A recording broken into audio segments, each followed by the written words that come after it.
तो हेलो दोस्तों, welcome to fire eyes gaming YouTube channel. And guys, आज की इस वीडियो में आपको बताने वाले टॉप 3 ऐसे टिप्स एंड ट्रिक्स जिससे कि गाइस आप अपने स्क्वाड के गेम प्ले को और भी ज्यादा बेटर कर सकते हो। एंड गाइस, ज्यादातर मैचेस को आप बूया करोगे अपने स्क्वाड के साथ। एंड इस वीडियो से आपको बहुत कुछ सीखने को मिलेगा, मैं लिटरली बता रहा हूँ। इस वीडियो को मिस गलती से भी मत करना। एंड ज्यादा टाइम वेस्ट ना करते हुए वीडियो को शुरू करते हैं। उससे पहले एक बात बता दूं, अगर आपने अभी तक वीडियो को लाइक नहीं किया है तो यार जल्दी से वीडियो को लाइक कर दो। आज की वीडियो का लाइक है मैं 70K लाइक्स का, जल्दी से कंप्लीट कर दो। एंड चैनल पे नए हो तो चैनल को भी सब्सक्राइब कर दो यार। ओके, तो मेरा नाम है प्रथम, आप लोग देख रहे हो fire eyes gaming YouTube channel. चलिए वीडियो को शुरू करते हैं। सो गाइज, यहाँ पे हमारा टिप नंबर 1 है फायर पावर। अब गाइज, इसके लिए आपको एक क्लिप देखना पड़ेगा, उसके बाद ही आप इसको समझ पाओगे। मेरे पास आ जाओ, मेरे पास डिफेंस वॉल बना दो। डिफेंस वॉल इधर आ जाओ। ग्लोअल फोड़ो, ग्लोअल फोड़ो, ग्लोअल फोड़ो। एक डाउन। अबे वो डाउन है क्या? देखो वो एक बंदे खुले में जा रहा है। ग्लोअल फोड़ो, ग्लोअल फोड़ो, ग्लोअल फोड़ो।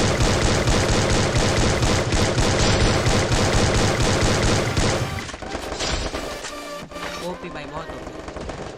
तो अब इस क्लिप से आपको क्या समझना है कि एनिमी जो है वो 1 या 2 या 3 या 4 कुछ भी हो, अगर वो खुले में है, वो ग्लोअल लगाता है, तो आपको अपना फायर पावर दिखाना है। यानी कि आप लोग 4 बंदे हो तो चारों बंदे को एक साथ फायर करना है, जिससे कि एनिमी को मौका तक ना मिले और एनिमी बिल्कुल खत्म ही हो जाए। ठीक है, अगर वो ग्लोअल लगा रहा है तो उसके ग्लोअल को तोड़ो, अगर वो क्रोनो चला रहा है तो उसके क्रोनो को तोड़ो। अब आप लोग में से बहुत से बंदे क्या होंगे कि एनिमी दिखता है तभी वो मारते, वो ग्लोअल को नहीं फोड़ते। तो भाई आपको सबसे पहले अपने दिमाग में ये सेट करना है कि जो सामने का स्क्वाड है उसको किसी भी तरह हमें खत्म करना है, चाहे वो एनिमीज को हम किल करे या कोई और किल करे। किल करके पूरे स्क्वाड को खत्म करना हमारा काम है, हमारे पूरे स्क्वाड का काम है। ठीक है, अब गाइस, इस सीन में किल चोरी बहुत ज्यादा होती है। मतलब अगर आपने बहुत ज्यादा डैमेज दिया है तो आपका टीममेट उस किल को ले जाता है और आपको लगता है बहुत ज्यादा दर्द है। ठीक है, तो इस चीज में आपको एक चीज हमेशा दिमाग में रखना है, मैं जो आपको बता रहा हूँ इस चीज को अगर आप समझ गए तो भाई आप किल चोरी का नाम तक नहीं लोगे। ठीक है, सबसे पहले आप यहाँ पे ये समझो कि आप यहाँ पे स्क्वाड खेल रहे हो, आपके जो बंदे वो 4 बंदे, मतलब आपका एक टीम है। अब आपका अगर टीम कोई किल करता है तो वो किल चोरी नहीं होता, वो होता है आपके टीम ने किल किया। अगर आप कोई टूर्नामेंट खेलोगे ना तो वहां पे आपके टीम का किल जो होता है वो जुड़ाता है, ना कि आपके अकेले का किल जुड़ाता है। ठीक है, तो आपके हमेशा दिमाग में ये रहना चाहिए कि जो सामने वाला स्क्वाड है वो किसी भी तरह खत्म हो जाए। अगर वो खत्म होगा तभी तो आप मैच को जीतोगे। तो ये अगर आप माइंडसेट लेके चलोगे तो आपका टीममेट कितना किल कर रहा है, आप कितने किल कर रहे हो, उससे आपको कोई मतलब ही नहीं होगा। बस एनिमीज खत्म होने चाहिए किसी भी तरह, चाहे आप ग्लोअल ही तोड़ते रह जाओ, आपके टीममेट्स ही पूरा का पूरा किल ले जाए, फिर भी आपको ऐसा नहीं लगना चाहिए कि मेरे टीममेट्स ने किल कर लिया। भाई किल जो होता है पूरे टीम का होता है, ना कि अकेले का आपका होता है। अगर आपको किल करना है तो भाई आप सोलो खेलो ना, सोलो में आप किल करोगे। अगर आप सोलो खेल रहे हो और कोई एनिमी आपका किल चोरी करता है, उसको बोलते हैं किल चोरी। अगर आपका टीममेट किया तो भाई वो किल तो आपके टीम का हुआ ना, आपके टीम का, पूरे टीम का किल हुआ, तो उसको किल चोरी नहीं होता है। तो हमेशा से गाइस अब से यही माइंडसेट अपने दिमाग में बैठा लो कि आपको किसी भी तरह एनिमीज को, जो 4 बंदे सामने जो स्क्वाड है, उसको खत्म करना है, ना कि किल करना है। सो गाइज, अब बढ़ते हैं हमारे टिप नंबर 2 की ओर। उसके लिए गाइज आपको एक छोटा सा क्लिप देखना पड़ेगा। तो गाइज यहाँ पे कुछ ऐसा हो रहा है कि हम यहाँ पे सामने की ओर जा रहे हैं, हमें नहीं पता कि सामने बंदे या कुछ है, हम बस सिंपली लूट वूट करने के लिए ऐसे घूम रहे। ठीक है, अब अचानक से कुछ बंदे आ गए और मेरे को बहुत ज्यादा डैमेज दिया। तो अब मेरा क्या टारगेट होगा कि मैं किसी भी तरह एक अच्छे से कवर में जाऊं, जहां से मैं हर एक एनिमी को देख पाऊं एंड मैं उसको मार पाऊं। ठीक है, तो मैं इस कवर में आ गया। बट अब मेरे को लगा कि हम 2 बंदे, सामने वाले 4 बंदे, तो अगर हम यहाँ पे रहे तो वो लोग 4 बंदे रस मार सकते हैं। ठीक है, एनिमीज को अपना लोकेशन नहीं बताना है, एनिमीज से बिल्कुल हाइड होके रहना है, जिससे कि एनिमी आपके ऊपर अगर रस करे तो आप इजीली मार सकते हो। तो गाइज यहाँ पे आ गए, हम ऊपर की ओर आ गए, ताकि एनिमीज को हम देख पाए, स्पॉट कर पाए कि 4 एनिमीज किधर किधर है, कहाँ कहाँ पे है। ठीक है, एंड अब यहाँ से हम बहुत ही ज्यादा एनिमीज को डैमेज देने की कोशिश करेंगे, जितना हो सके एनिमीज को डैमेज देंगे, जिससे कि क्या होगा, उनका वेस्ट भी मतलब फूटा हुआ रहेगा, या फिर उनको डैमेज देंगे तो वो कुछ एनिमी हील करने में लग जाएंगे और कुछ जो उसके टीममेट्स होंगे वो हमें रस करने आएंगे। ठीक है, तो इससे कि जो होता है टीम उनका टूट जाएगा एंड कुछ बंदे रस करने आएंगे। तो इस बात को भी आपको ध्यान में रखना है। अब मैं यहाँ से कूदा क्यों, और मैंने अपने टीममेट को भी बोला भाई कूद जा और इस साइड आ, इस वाले घर पे, क्योंकि उस घर में अगर एक साथ 4 बंदे रस कर देना तो हम कुछ नहीं कर पाएंगे। तो हमने डिस्टेंस बनाया, सामने एक बंदा आया। ठीक है, एक बंदे को मैंने यहाँ हेडशॉट से नॉक कर दिया। एक एक करके आप किसी भी स्क्वाड को मार सकते हो, बट एक बात याद रखना, अगर 4 बंदे साथ में आ गए ना तो आप नहीं मार सकते। एक बंदे को मैंने यहाँ पे पूरा खत्म कर दिया, एक और बंदा आया, ग्लोअल वगैरह लगाया, फिर से मैं कवर में आ गया। अब गाइस देखो, यहाँ पे एक चीज आपने नोटिस किया कि वो लोग 4 बंदे थे, बट एक को अगर हमने खत्म किया तो वो लोग 3 हो गए। ठीक है, अब यहाँ पे मैंने मैंने नेड फेंका, कुछ फायदा नहीं हुआ। एक और बंदा है और उसने मेरे को हेडशॉट मार दिया। तो हमारा जो टीममेट होगा ऐसा नहीं कि वो ग्लूअल घर लेके जाएगा, वो यहाँ पे ग्लूअल जो भी है उसके पास वो लगाएगा एंड वो मेरे को बचाएगा, ठीक है।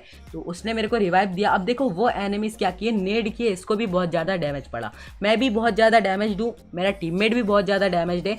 तो अब हम यहाँ पे क्या कर सकते हैं, हम यहाँ पे अगर रुके तो भाई समझ लो हम खत्म है। मैं यहाँ से कूदूंगा, ठीक है, और मैं उनसे और ज्यादा डिस्टेंस बनाऊंगा गाइस, इसको बोलते हैं बैकआउट, ठीक है। जितना ज्यादा आप एनिमीज से डिस्टेंस बना के अपना एक कवर बनाओगे उसको बोलते हैं बैकआउट। सीधे जाके एनिमीज के ऊपर रस मारना ही गेम नहीं होता। अब देखो नीचे एक बंदा है, इसको मैंने सिंपली यहाँ पे हेडशॉट देके नॉक कर दिया, पूरा खत्म भी कर दिया। तो अब क्या हुआ, यहाँ पे 4 बंदे थे, 4 में से 2 बंदों को हमने मार दिया। अब शायद 2 ही बंदे होंगे, 2 होगा या फिर कोई 1 होगा, क्योंकि 3-4 बंदे ही होंगे। तो गाइस देखो अब एक ही बंदा है, 2 बंदे मैंने शायद गलत बोल दिया, 2 बंदे भी नहीं है, एक ही बंदा है, तो वो हो गया अकेला। अब हम 2 बंदे मिलके उसको तो इजीली मार ही सकते हैं, ठीक है।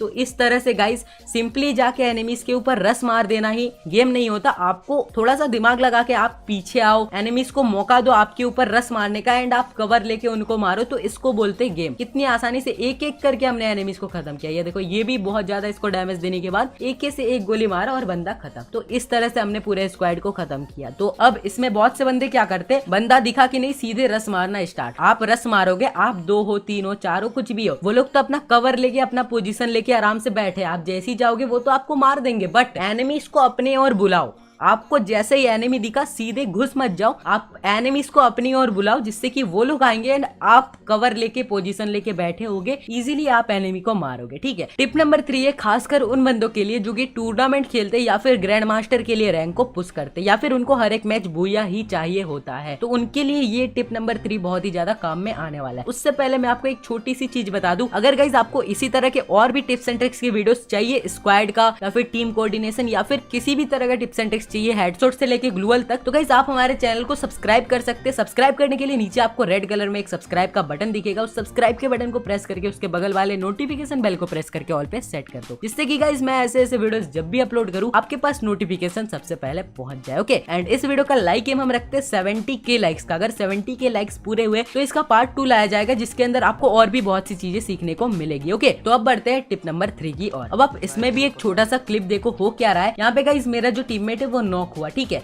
और सामने बंदे हैं, सामने ग्लूअल देख पा रहे हो आप, बहुत सारे बंदे। मैंने एक एनिमी को नॉक किया, ठीक है। अब गाइस मैं बिल्कुल बौखला गया एंड सामने की ओर रस मारा मैंने, और अब देखो हुआ क्या, ग्लूअल लगाने का मेरे को मौका नहीं मिला, मैं यहाँ पे मर गया। अब आप बोलोगे तू तो मर गया, अब इसमें क्या टिप्स है?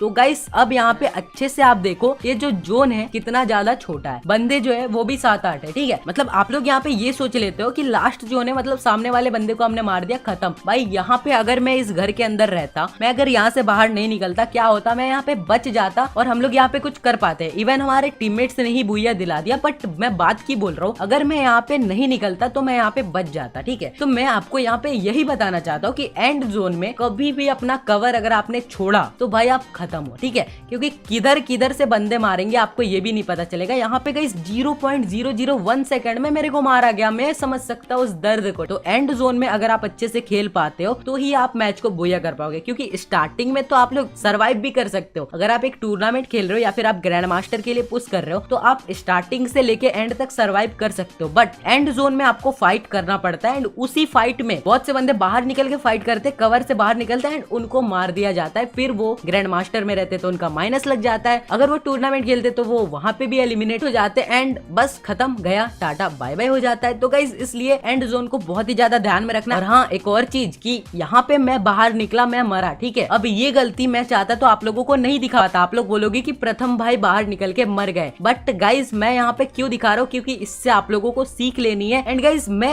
एक बार मरा हूँ, ठीक है। अब मैं इस वीडियो को देखूंगा, मैं एडिट करूंगा, मैं आप लोगों के सामने अपलोड करूंगा, तो उसमें मैं बहुत बार देखूंगा एंड ऐसी गलती करने की मैं सोचूंगा भी नहीं। अगर मैं कभी लास्ट जोन का फाइट ले रहा हूँ तो मेरे को यही चीज याद आएगा कि भाई मैं अगर बाहर निकलूंगा तो मैं उसी तरह मारा जाऊंगा। तो गलतियों से आपको सीख लेनी है, ना कि गलती कर दिया हम मर गए, भाई अब से हमको खेलना ही नहीं, अब मैं टूर्नामेंट खेलूंगा ही नहीं, अब मैं ग्रैंड मास्टर पुश करूंगा ही नहीं, मेरे को रैंक पुश में मर जाता हूँ, वो चीज गलत है। अगर आप गलती कर रहे हो, गलती सारे करते, गलती होती है सबसे, ठीक है, बट उस गलती से जो सीख लेके उसमें इंप्रूवमेंट लाए वो एक प्रो प्लेयर है। और जो गलती करता रहे, बार बार सेम गलती करे, उसको गाइज हम नूब बोलते हैं। एंड जो गलतियों से सीख लेता है वही एक रियल लेजेंड प्लेयर होता है, ठीक है। तो यही था गाइज कुछ टिप्स जिससे कि आप इजीली स्क्वाड में बहुत अच्छा परफॉर्मेंस दिखा सकते हो एंड किसी भी टूर्नामेंट को या फिर किसी भी गेम को आप जीत सकते हो, चाहे वो रैंक हो, टूर्नामेंट हो, क्लासिक हो, कुछ भी हो, ठीक है। तो बस यही था आज का वीडियो। और भी ऐसी बहुत सी वीडियोस आने वाली है जिससे कि आपको बहुत कुछ सीखने को मिलेगा। तो यार कमेंट जरूर से कर देना एंड लाइक करके अपना इस वीडियो पे प्यार दिखा दो गाइस, आप लोग कर सकते हो यार, 70 के लाइक्स आपके लिए कुछ भी नहीं है। तो बस आज के वीडियो यही तक था। अब हम मिलते हैं किसी और वीडियो में किसी नए टॉपिक के साथ, तब तक के लिए बाय दोस्तों।